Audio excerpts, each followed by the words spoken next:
এই জুমার নামাজটা আপনারা জানেন, যেটা হচ্ছে আমাদের জন্য হজের সমতুল্য। এতে কি কোনো সন্দেহ আছে বলেন?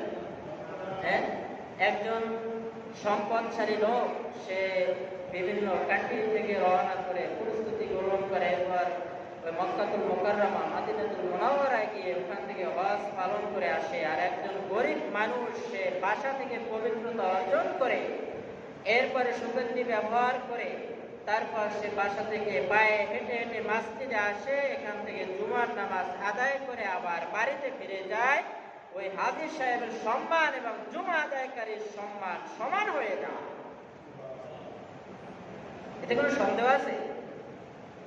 হ্যাঁ, কোনো সন্দেহ না। এই হাদিসটা সহিহ হাদিস, জাল হাদিস না, জয়ীফ হাদিস না। হাদিসের রাবি ঠিক আছে, মতন ঠিক আছে, সনদ ঠিক আছে, সনদ ঠিক আছে, আর হাদিসের সম্মানও ঠিক আছে। যারা এইভাবে আদায় করবে, আল্লাহ তাআলা তাদেরকে সম্মান, সে হাদিদের সম্মানে কিয়ামতের ময়দানে জুমা আদায়কারীকেও সে হাদিদের সম্মানে সম্মানিত করবে।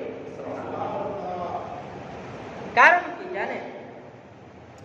আখিরি জামানার পয়গম্বর আল্লাহর কাছে কিছু আরজু করেছেন যে আল্লাহ, আমার উম্মতদের ভিতরে কিছু গরীব থাকবে, যারা হয়তো বা সেই মক্কাতুল মুকাররমা মদিনাতুল মুনাওয়ারায় যাওয়ার সুযোগ থাকবে না, শক্তি থাকবে না, সামর্থ্য থাকবে না।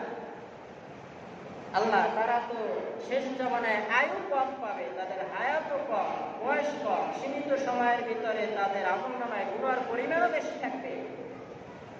আমার বান্দাদের জন্য, আমার উম্মতদের জন্য যদি আপনার তরফ থেকে কিছু অফার থাকে, এই অফারগুলো যদি আমার উম্মতরা সঠিকভাবে আদায় করতে পারে, তাইলে যেন তারা তাদের আমলনামার গুনাহ মাফ করা দেবে।